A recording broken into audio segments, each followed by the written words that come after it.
Hello, my name's David Runciman, and this is Past, Present, Future. Today, we are starting a new 4-part series about the history of thinking about thinking machines.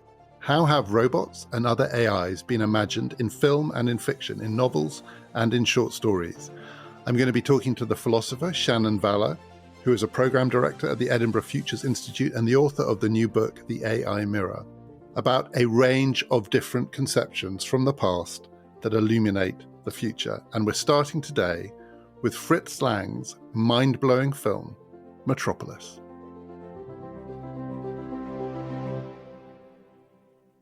Shannon, we're talking about a film, Metropolis, which I'm sure lots of people have heard of. I'm guessing fewer have actually seen.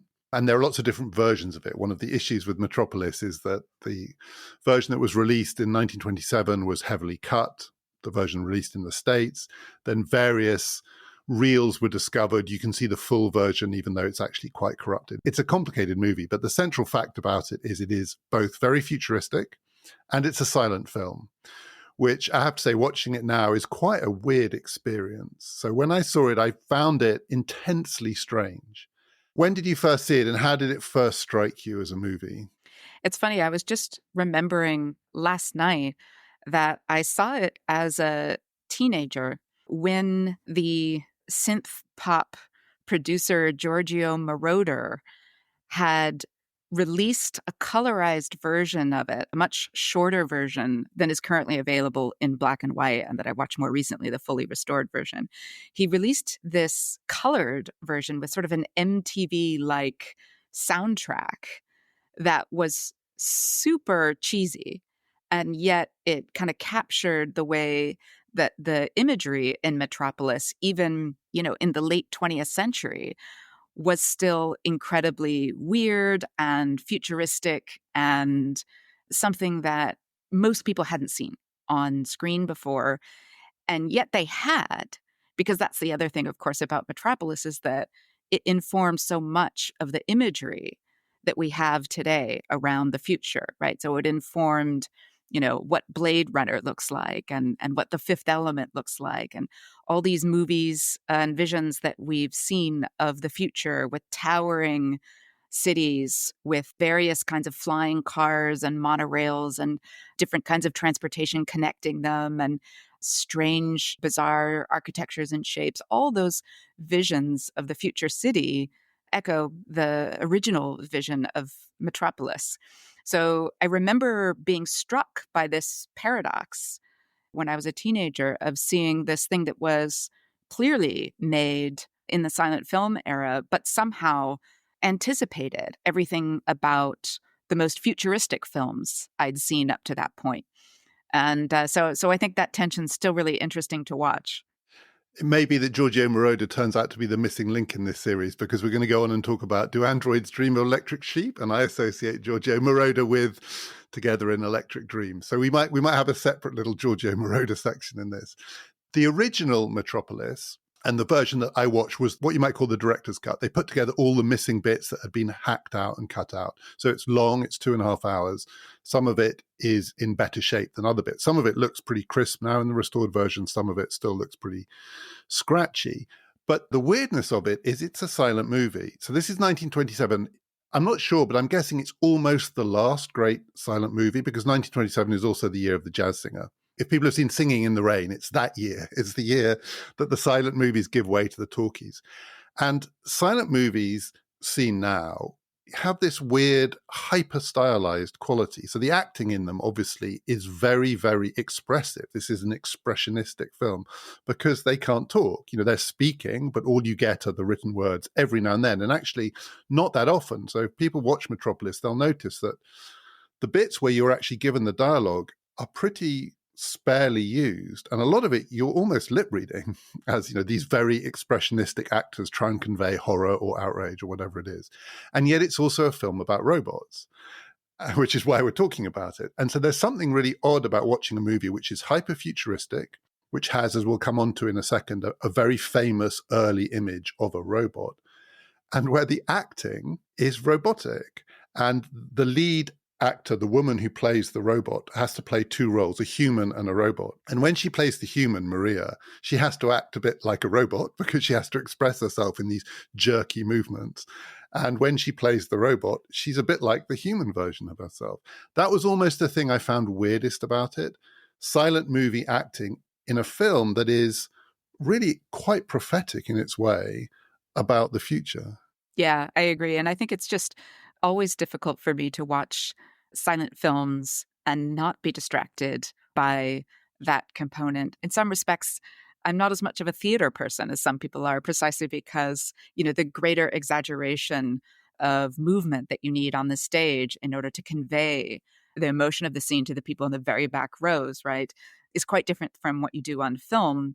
And I grew up on film, so that set my sort of baseline for acting. And so it's very difficult for me to watch these very exaggerated performances and not giggle a little bit, which is difficult when it's supposed to be a very, moving presentation. But I found as I watched it again recently that that effect did fade after, maybe 10 or 15 minutes of watching. And I was able to be kind of settled into the style and able to really actually appreciate what was being conveyed. And I do think it's really interesting, this, as you say, this rather subtle distinction between the exaggerated emotionality of characters like Maria when she's playing the human Maria, and the actresses, as you say, really kind of jerky, exaggerated movements when she's playing the machine version of Maria. And what's interesting about it, I think, is that we always think of a robotic style of presentation as being one that's emotionless. So if we say someone is acting robotically, we mean that they don't convey any emotion with their movements or facial expression. And that's not quite what you see in the robotic presentation of Maria, right? There is this sort of crazed, impulsive, sort of sneaky, manipulative kind of expression coming across. And even her physical movements don't seem overly controlled and rigid the way we think of a robot. So when we were kids, right, we used to do the little thing where you go, I am a robot, and you sort of move your arms up and down robotically, right? She doesn't move like that. She flings her arms out at crazy angles, like violently. So I think it's really interesting to see how actually one of the things that didn't really carry forward into our visions of robotic imagery is the movements, which in Metropolis are more sinister than they are sort of stilted. Yeah, there's that Dance the Robot. I don't want to make this all about synth pop, but people will know the Dance the Robot, the deliberately jerky dance. There is a dance sequence in Metropolis. And if people don't want to watch the whole 2.5 hours, I'd still recommend the 90 seconds of Maria Robot dancing in the nightclub. It is mind-blowing. It's meant to be erotic. I think, it's pretty racy, I think is a word for it. But also the movement is extraordinary. It's like a drug-fueled frenzy is what it's like. Very much in contrast to human Maria, who is in her way quite a controlled person. I think we probably need to explain then what this character is or who this character is, this dual character, because there's a whole series of types of machine and machinery in this film, which is the reason why we're talking about it, and actually quite a wide range of different conceptions of what it is for humans to relate to machinery. But at the heart of it, there's a robot, and the robot is described in the film as a man-machine. That's the phrase that is used, even though actually it's a woman in this case. So it's the female version of the man-machine. And we are shown it in two guises. So there is a woman called Maria who is a representative of the oppressed class in Metropolis, and we'll come on to that. And she's also almost a saintly figure, perhaps even a messianic figure. She's got a Joan of Arc quality to her. There is a crazed inventor called Rotvang, and he is building a man-machine, a robot.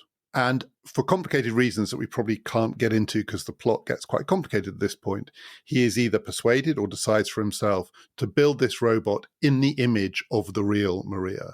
Various people have different ambitions that they hope that Maria Robot will achieve, either to subvert her mission among the underclass or to create something that can be used as a vehicle of revolution. We'll come on to all of that. But you see this robot in two guises. At one point in the film, we're introduced to the man-machine looking like what we would think of as a robot. So it's lit electronically, it's mechanistic, it's metallic. And then in the act of Frankenstein-like creation, it is given human form and it's brought to life. And this is more like galvanism or something. So electricity at that point is used not to turn a machine into a moving, jerking, robotic creature, but to turn something inorganic into something organic. And it is that version of the robot. It's the robot as artificial life rather than artificial intelligence, I think. Or indeed artificial motion, as you were saying, because the motion is natural. What kind of image of the robot is this for you? Because, you know, in the writing about Metropolis, the assumption has always been that this is borrowed from a Capek's play from 1920, RUR, which is where the idea of the robot, even the word itself, comes from. Is that the source as you see it for this vision of the robot future? So I actually think this is a little bit different. So there's a couple of things to note here. At first, one of the interesting facts is that originally, even before the inventor Rotwang is convinced to use Maria's likeness to conceal the mechanical nature of the robot and then use the robot as this deceptive tool to control the underclasses, even before that, he has designed the robot in the likeness of a woman, right? Hel. So Hel, Hel, is a character that apparently was the center of a love triangle between Rotwang and the tyrannical dictator industrialist who runs the city of Metropolis. So there's this intrigue and this history that you don't get much information about, but clearly there was some love triangle that Hel was at the center of, and then Hel dies at some point in the past. And both Rotwang and Joe Fredison, who is the industrialist tyrant, both of them still seem to be in some way in love with Hel or something like that. And so you get this sense that the motivation for the creation of the robot in the first place was the desire to reanimate a woman. So it's interesting to me to see that we're starting with already this notion of robots as tied to certain impulses, both to transcend death and a very gendered way of thinking about how to create a mechanical person. And I don't think you see those things in Capek's play. So there's a different kind of origin story for the robot here that I think is interesting to pull apart. The other thing that I think is really interesting is that there's a scene at the very end of Metropolis, and I won't give away what's happening in this scene for those who might want to watch it, but there's a scene at the end of the film where the robot Maria actually loses the human appearance and is once again seen in the mechanical metallic form that Rotwang originally created. And it's unclear, but it seems to me at least one interpretation here is that the robot Maria was never organic. The robot Maria was never transformed into a living being, but was always the metallic creation underneath. And that the kind of experiment that Rotwang does that brings Maria's likeness as a sort of cloak around the machine is in fact just some sort of electrical deception that has taken place on the surface. So I think there's this really open question, right? When the transformation of the robot into the human likeness of Maria happens, has that been accomplished by bringing the robot to life? Or has that merely been a sort of superficial transformation of the appearance of the robot? And the reason I think this is super interesting is because, I just finished writing a book about the ways that AI systems today are used to mimic and often deceive people into believing that they're interacting with a human, when there's in fact nothing human or conscious or alive, within something like GPT. So I think it's really interesting to kind of think about Metropolis as the first film in which we see a machine pretending to be a human and not pretending by its own motivations or impulse to deceive, but rather as a tool of other powerful human agents to deceive humans and politically oppress them. So I think that makes Metropolis more relevant today than many of the other early narratives in which we first see robots or something like AI emerge. Yeah, when I was watching it, I was struck by, in some ways, as you describe it, it is a throwback to earlier stories, including the story of Frankenstein's creature, the idea that this is about bringing the dead to life. And like you say, the origin story of this man-machine is two men want to bring a dead woman back to life. So there's a kind of necromancy element to this. But unlike in the Frankenstein story, where the fatal flaw of the creature is it cannot pass as human, there is no element of deception here. It is sewn together with human body parts, which mean it's a monster. It's grotesque. And as soon as it appears in society, everybody runs screaming in the opposite direction. The key here, indeed, the key plot device here, is that this has to be convincing. People have to believe that it's Maria. Once they've given up on making it the woman that they love, and they each have a purpose for this messianic woman, almost saintly woman who has the ear of the workers. One of them wants to use her to control the workers. The other one wants to use her to persuade the workers to rise up against their oppressors. But in both cases, that will only work if it is completely convincing. And so the robot, as you say, that's revealed at the end as behind the human face is completely invisible, right? Except not to the viewer. That's the other thing, because as we were saying, the robot Maria's movements are so different. Now, of course, that is necessary for the viewer to know what's going on. Otherwise, it would be impossible for a viewer to keep track of who is the real Maria. The audience might not realize that the real human Maria is not destroyed in the process. So her character's still running around driving the plot as well. And they look physically identical, but they move so differently. And I think what's interesting about that is that you have to then ask the question as a viewer, why don't the workers see the difference? And even her beloved, Freder, the son of the tycoon who has fallen madly in love with the human Maria at the beginning, at some point, he quickly realizes that there's something wrong with the robot Maria and that it's not really her. But in one of the final scenes, again, I don't want to give too many details, he's watching the robot Maria twist and make these grotesque movements and seems again not to be able to tell the difference for quite some time. And so I think it raises these interesting questions about to what extent does believing in a machine's capacity to replace us require a suspension of disbelief on our part, or not noticing the differences, or seeing what we want to see, right? Do the workers not notice the switch because it's truly invisible to them? Or do they not notice the switch or notice that something's changed simply because this new Maria is giving them what they want, which is the outlet to their frustration and desire to rebel? So what I took from that was this is partly a comment on demagoguery and what people look for in a leader, because like you, I was very struck by the man who loves her knows she's a ringer, but the crowd doesn't know. Part of the reason the crowd doesn't know is the crowd don't see her up close and personal, but also the robot can completely fulfill the role of a rabble rouser.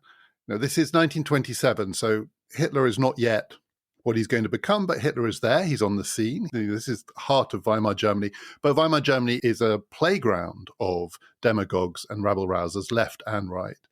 And there is a style to that form of politics. And maybe robotic's not the word for it, but jerky is one word for it.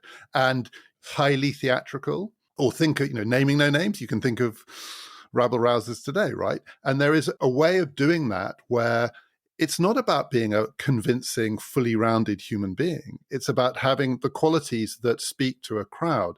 And Robot Maria is really good at it. And actually the sequences where she leads the workers, through the city wreaking havoc, she's a very effective revolutionary, even though she looks completely ridiculous. And, it has that weird silent movie quality. It's a bit speeded up as well. So everybody's movements are a bit jerky. And the crowd itself is a kind of living creature, but a weird, thoughtless, jerky living creature, lurching left and right, destroying this, destroying that. Robot Maria is great for that role. Not a great lover, great demagogue. Absolutely. And I won't hesitate to name names because I just watched, the debate between Trump and Harris a week ago. And, talking about watching this kind of lurching, grotesque mode of political manipulation and then seeing how effective it is for many people, right? The fact that you watch this and you think, man, how could this not repel everyone instantly? This is so obviously a person who's not possessing the virtues of leadership that regardless of your political orientation, you were probably raised to expect from leaders. And yet it's such a compelling call for so many people. So yeah, I do think it echoes that. And it's probably worth mentioning that the woman who wrote the story, the original novel from which Metropolis was adapted, and also the screenplay, who was also the wife of the director, Fritz Lang. Well, she more than Fritz Lang, but both of them had at times a tolerant relationship with the Nazi Party and at other times a directly supportive position within the Nazi Party. So when we see this, I think it's really interesting because you look at it and you think that it's a screed against demagoguery. And yet there eventually would be support for the worst demagogue of the 20th century by the people behind this film, and particularly by the writer. So I think this is something to also think deeply about. How does a vision which challenges this kind of demagoguery at its heart, how does this vision become the story that someone who will eventually align with Hitler writes?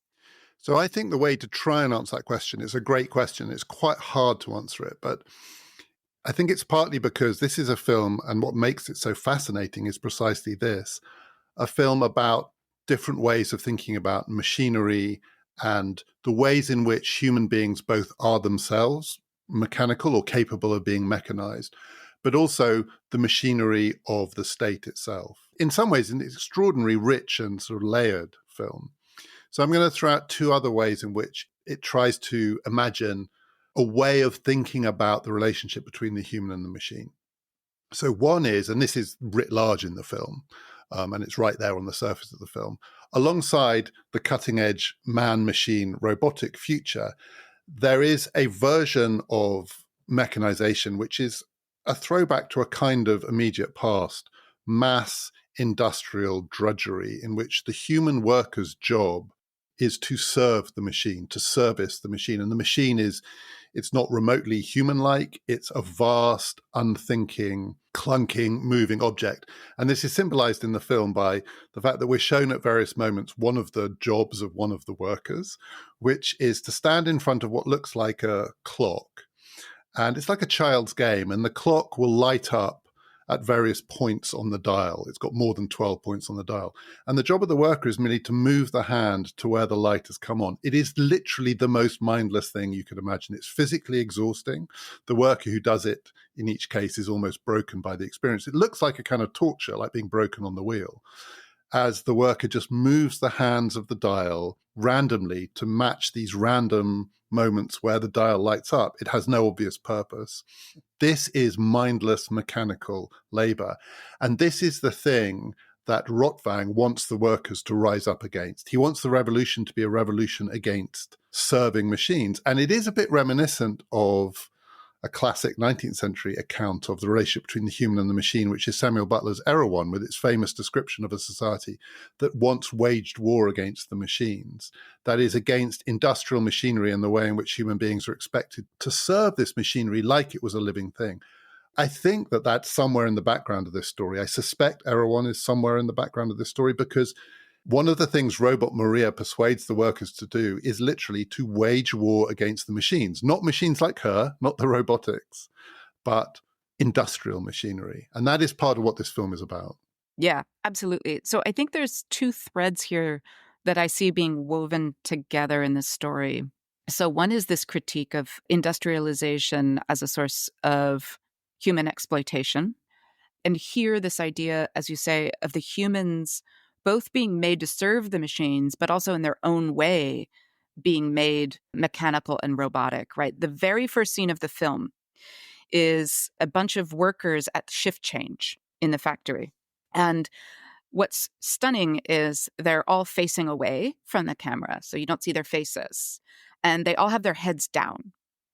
and they're all shuffling in this strange robotic motion down the factory floor. And it looks like an army of robots moving. And so from the very first scene of the workers, you see they've already been dehumanized. They've already been forced into a denatured form of movement and expression that looks very robotic. And then soon you see why, right? Because as you say, you see them being kind of tortured and being asked to work at the pace of and on the scale of machines. One of the things I thought was really fascinating about this image is this clock that, as you say, they're, breaking their bodies to match the movements and rhythms of, is just a bit bigger in radius than their body can handle. It's like someone deliberately designed it to stretch their bodies just a little bit further than they should go. So you're watching it wondering, why couldn't they have just made this mechanism just a little bit smaller, right? So it would fit the proportions of the human body. But it's a very effective way of showing that the needs of the human body here are irrelevant. And the expectation is that the human conforms to the scale of the machine.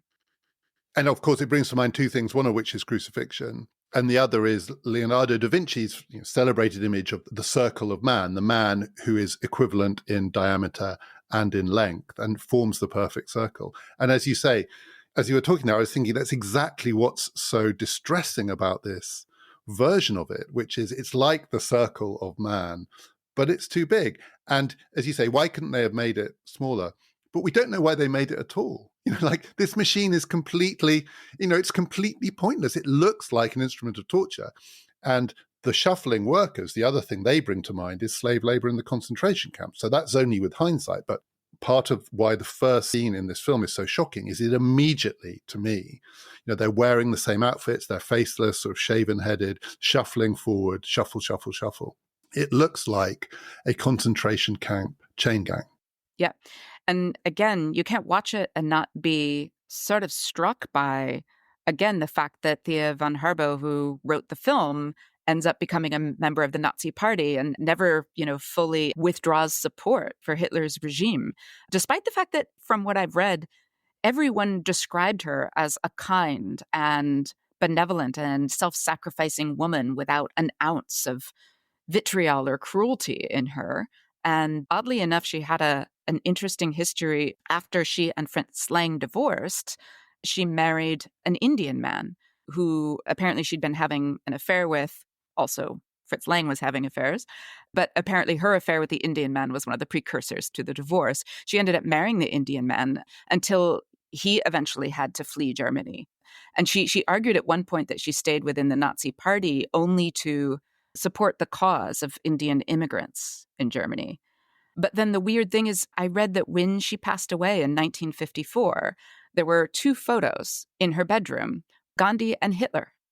So the reason why I think this is really interesting is because in addition to, these images, which, as you say, remind you of the horrors of the concentration camps in certain ways, there's also this clear critique that you can see why the Nazi regime ultimately interpreted, the film as perhaps conducive to some of its philosophies, because it has this nostalgic callback to agrarian and pastoral ways of living, the ways of living of the people, of the Volk, rather than the urbanites, right? So it's incredibly critical, of course, of the Weimar Republic's decadence. So the way that the wealthy urbanites engage in all forms of debauchery in the film and are treated as sort of indulgent and ugly spectacles, really. So that critique is quite clear.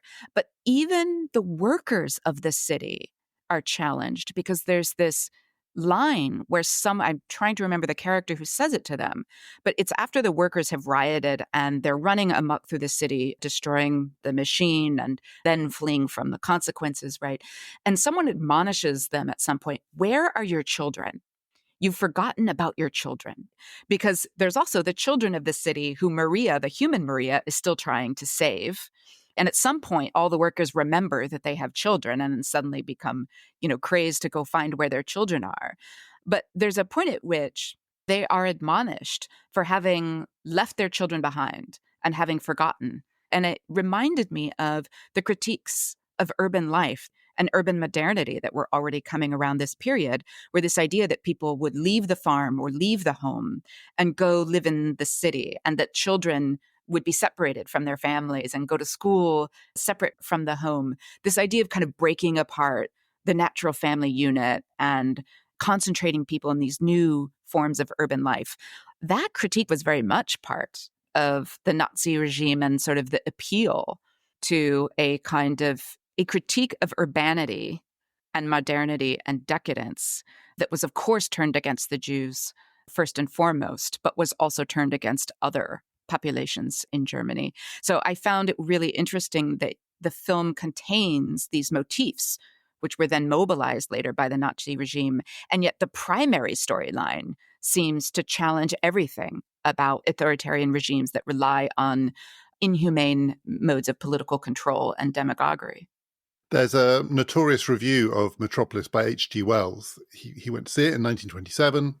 He wrote a very long review, scathing, absolutely loathed it. He said it was one of the silliest, worst films he'd ever seen. And he said, I'm going to give up on Germany now. I thought Germans understood about stuff, and these people are clearly fools.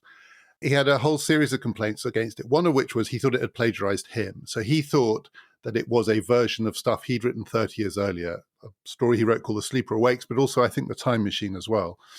The young H.G. Wells had a vision of the urban future, which was a kind of separating out of the underground people, the workers, the drudges who are sort of pushed underground by industrial machinery, and then the capitalists, the wealthy, who go higher and higher up in the sky.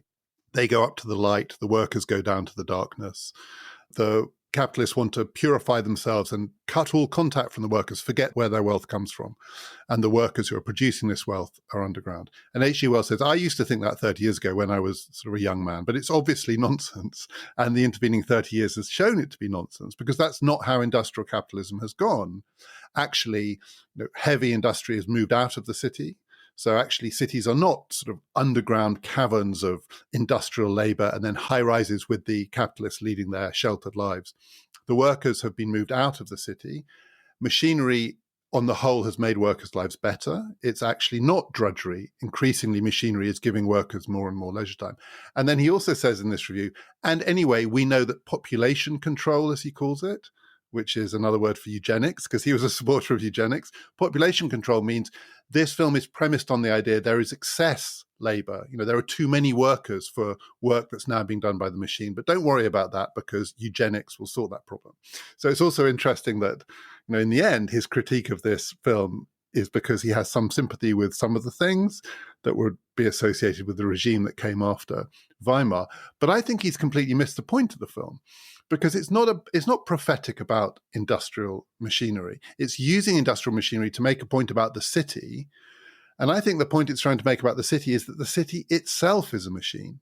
The city itself is something which actually may almost be a form of artificial life. It's almost like something that's mechanical but takes the form of something organic, because the tagline of the film is that it's about trying to connect the brain and the hands, the brain workers, who are the inventors and the capitalists, and the hand workers, who are the laborers. And it has to be connected by the heart. And you're given in this film two versions of the heart. There is the heart machine, which is the thing that sort of powers the industrial version of the city. And then the whole plot of the movie is about whether there could be a human version of that. But I take this film to actually be about the city as machine, and the two possible futures of the city as machine, one of which is it just becomes more and more mechanical and heartless, because the heart is itself a kind of mechanical monster. And the other version of the city, which is it becomes an organic people, maybe even a kind of folk, like you say. But that can only be achieved if you replace the mechanical heart with the human heart. It's a weirdly sentimental film in the end. Oh, it's extremely sentimental. And I think that also was probably something that Wells and others found distasteful about it. But I think it's actually today quite compelling, because one of the things that's interesting about Wells' critique is that if you just stretch the time horizon by another century, his critique would not have nearly as much force. So what we're seeing now, of course, is that people are working longer hours rather than shorter as a result of technology. The support for working conditions and labor rights and workers' rights is declining. in many advanced technological countries. You see a return of this idea of invisible labor. So one of the, of course, great critiques about modern AI technologies is how much of them are built on invisible labor that has been outsourced to countries where incredibly low wages relative to the countries in which AI is developed and used, that for very low wages, we hire countless workers in India and Africa and Southeast Asia to do things like annotation, data annotation work, data set annotation that allows these training data sets to be developed for large language models, right? And all of the other work that has to be done to collect and prepare the data for these systems is being done by workers who, in their own way, are being tortured in some cases, perhaps even more so than the physical tortures of Metropolis. So there was a compelling expose by Time magazine a few years ago of OpenAI's contracts with companies in Africa that were exposing their workers to horrific images and video of everything from child sex abuse to animal torture to live footage of murders in order to help the training process of generative AI models to not show those sorts of things to the rest of us. And it talked about the costs to mental health, the traumatic, in some cases, irrecoverable damage done to people forced to watch these kinds of videos and images flow across their screens all day long. And I thought about that invisible labor of AI when I'm watching the invisible workers down in the basement. So a lot of the things that Wells said, no, this is not the trajectory. Well, that trajectory has boomeranged back. And we actually see the dynamics of Metropolis coming back in many ways with contemporary AI systems. Yeah, I had exactly the same thought that Wells was writing at that point. Keynes thought the same thing, 1927, the 20s, 30s, that we were on the cusp of the age of leisure. And the workers would eventually benefit from this too, because we were going to work out how to use machinery in order to emancipate human beings from drudgery. And we haven't been emancipated from drudgery. In some ways, it feels like drudgery has kind of spread up the system in that there's a lot of drudgery for everybody. But also, there is an awful lot of out of sight, out of mind labor goes on in the world. Some of it because the world is now a single workplace and it can be franchised overseas. So Wells's view that somehow the physical version of this is wrong because the city is not something that's expanding down and up. So maybe he's right. This isn't all happening literally in the basements under our feet. But there are 100 ways that labor can be out of sight, out of mind. It doesn't just have to be that version. But in the film, the point is, ultimately, it's not invisible because it's all happening in the same place. Ours is almost the more invisible version, right? In the city, the workers can literally rise up. This is literally an uprising. They rise up. The water also rises up. Everything rises up from the basements. Their children have to get out. Everyone has to get out from underneath the rich because it's happening in one place. Because the theme of the film is that actually it is all interconnected. You might think it's sentimental, you might think it's idealistic, you might think it has fascist overtones or undertones, but nonetheless, the theme of the film is actually you can't separate these things out. You can't separate out mental labor and physical labor. You can't separate out human and machine, and you can't separate out the people who live up there and the people who live down there. Yeah, I think that's its most powerful message is the fragility of the kind of modern industrial value system and the doctrines of single-minded efficiency and productivity that drive it. And the idea that this particular kind of social arrangement is inherently unstable, I think, is clearly one of the core messages of the film. And that's why I think the sentimental aspect of it resonates today, because one of the things I hear people saying is about the need to reimagine the technology ecosystem and the technological cultures that drive it as part of a humane vision. And that sounds very idealistic, and people will roll their eyes when they hear this, right? But if we do not actually reorganize and reconceive our technological infrastructure as something that is designed specifically to facilitate human well-being, shared human flourishing, the sustainability of the human family and planetary life, the care and repair of the environments that support life, if we do not realign technology towards those humane ends, and not only that, but the production of meaningful human experience and culture, and the enjoyment of that experience by humans, until we reorient the technological infrastructure towards those things, it remains incredibly unstable. And we see that economic and political instability growing. We see the fractures in the kind of environmental unsustainability of AI in its current form. And we see also the growing public resentment of AI and technology. I find this the most striking thing because I remember 10 years ago when people talked about how, the backlash against Silicon Valley and social media companies, what was back then called the techlash. People in Silicon Valley thought that was a temporary thing, and that eventually, people would all get on board and recognize that companies like Facebook and Google and Twitter were all their friends and just making the world better.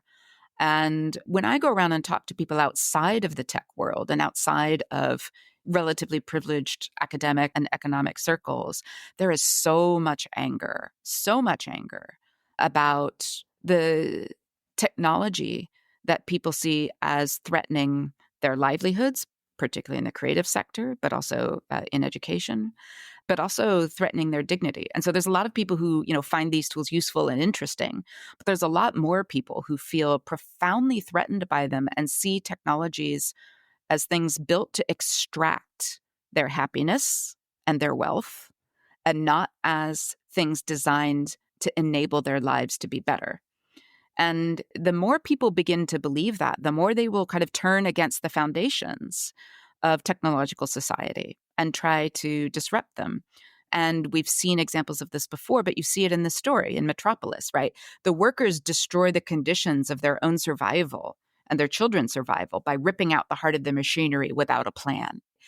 So I really think about the ways that people have turned already against vaccines and turned against other kinds of foundations of modern public health and well-being that are built by scientific and technical innovation, but people have come to distrust and been also manipulated into distrusting. But I think about the positive potential of AI is very likely going to be lost if we don't reorient the AI ecosystem towards humane values. So I see this, message at the heart of the film that you have to bring the heart into kind of the center of the technological system as sentimental, sure, but also still true.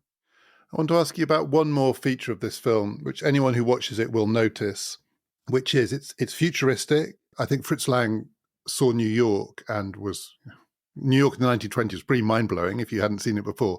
And he recreated a hyper version of that. And like you say, it's got the transport up in the air and it's got light and shade. It's very Art Deco, and it still looks great. It should be said, particularly the bits that are still really crisp. It looks amazing. And you watch it and you think, they haven't improved on this. The acting is weird for all sorts of reasons. And as you said, it's theatrical. One of the reasons it's theatrical is that they wear theatre-style makeup, even though it's a movie.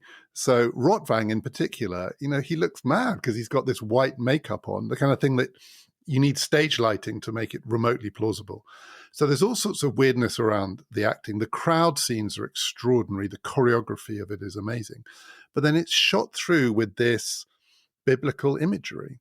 So it has a series of themes running through it, which come from the Bible and from the weirder bits of the Bible, so like Revelations and stuff. So not your basic Gospels. And also the Old Testament. So at one point, we're just given a recreation of the story of the Tower of Babel, which is also, I think, true in CapEx RUR. The Tower of Babel features in that as well. So in RUR, I think it's used in order to suggest that maybe humans who are the gods should have protected themselves from the robots by making them speak different languages so they couldn't sort of unite against them. They should have had a Tower of Babel version of robotic life. In Metropolis, I think it's trying to say something about human hubris. I'm not sure. Then we have the Whore of Babylon, features at various points. That's an image from Revelations. And Maria is depicted, in orgiastic terms as this kind of monstrous creature from the most lurid part of the biblical imagination. And then we have Moloch, the monster who is the consumer of the children and of the workers and of human life. And At one point, we're given a kind of dream of the mechanized world in which the workers are literally fed into the mouth of the machine, and the machine is Moloch.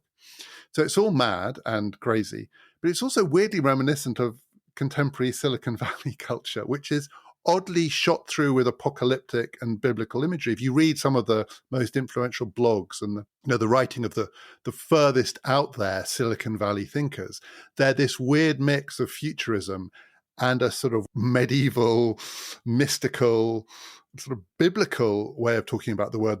The Moloch imagery comes up a lot.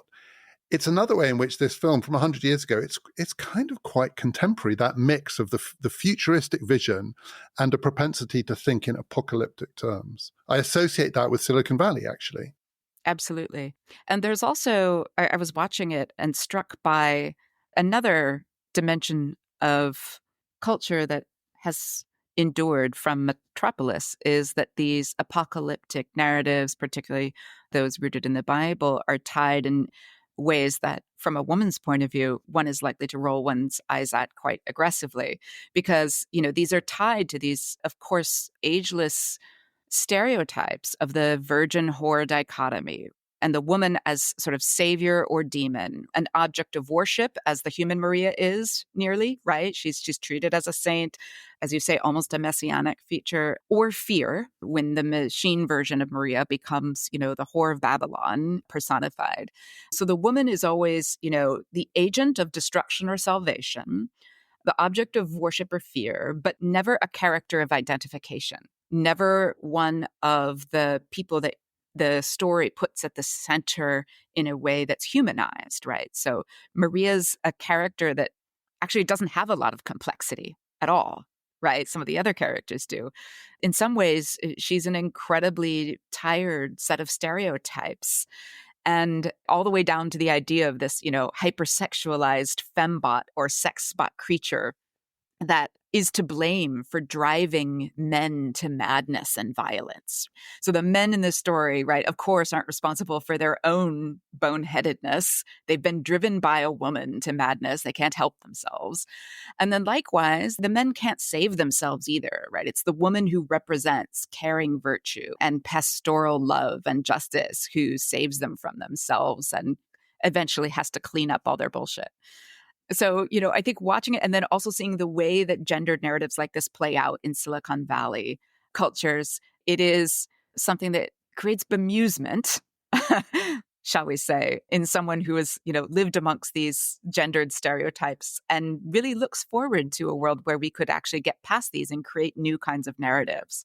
So one of the things about Metropolis I think is really interesting is it shows how little we've moved beyond those frames of reference. Right? We're still, in a way, telling the same stories to ourselves about man, technology, purpose, value. And so one of the things that Metropolis makes me want to do is just think about, what are the news stories? What are the stories that don't look like this? What are the futures that don't look like this? So I'm hopeful in some of our later conversations in the series, we'll get to talk about some of those fresher visions as well. We will. And it should be said of the H.G. Wells review, this is something else which hasn't aged well, but is very familiar. He says, one of the reasons this film doesn't work is I didn't fancy Maria. I was meant to think she was attractive, but actually I didn't think she's attractive at all. She's like a German vision of a good-looking woman. It's not my kind of thing. Parking that to one side. I'm betting if you asked Elon Musk to review the film, it would sound pretty familiar to Wells's critique.